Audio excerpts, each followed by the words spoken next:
Are you a seafarers worried about passing your U.S. visa interview? Don't stress. In the next few minutes, I'll share the exact tips that help seafarers like you get approved honestly, confidently, and stress-free. Hi everyone, welcome back to my channel. I'm Tintin, and I work on cruise ship in the bar department.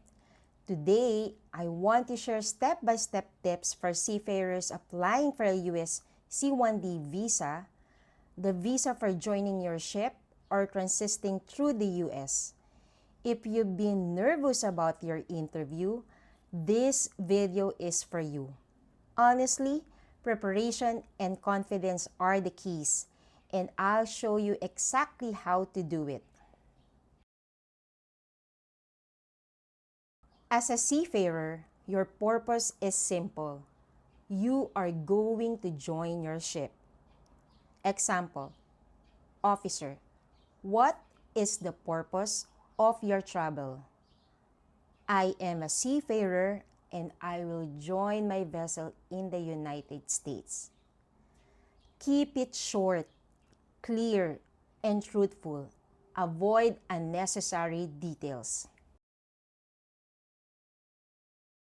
Officers expect you to know the basics of your employment. Make sure you can answer name of your vessel, name of your cruise line or company, joining port and date, position on board, and contract duration. Sample answer, I will join the Harmony of the Seas on the Royal Caribbean as a utility cleaner on February 10. My contract lasts 7 months. Knowing these details shows you are organized and serious about your job. Bring documents that prove your employment. Letter of appointment, employment contract, sea service or previous contract, agency details. Even if the officer doesn't ask for this, having them ready builds your confidence and show credibility.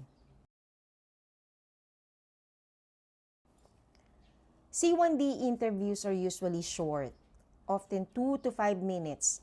Stick to facts about your job and contract. Avoid, I just want to go to America for fun. Better, I will join my vessel on February 10 as a utility cleaner. My contract lasts 7 months. Focus on your role and responsibilities. Keep it professional.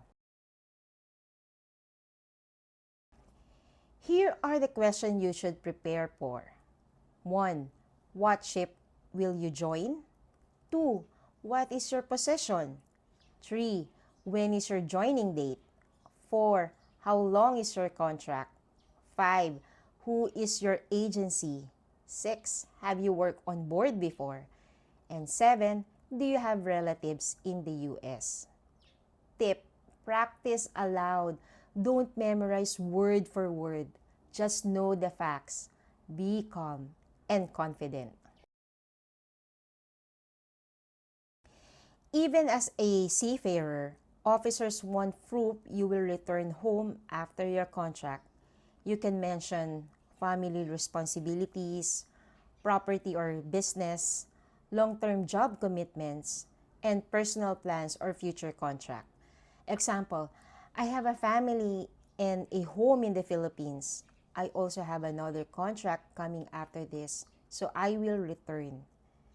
This reassures officers that you won't overstay your visa.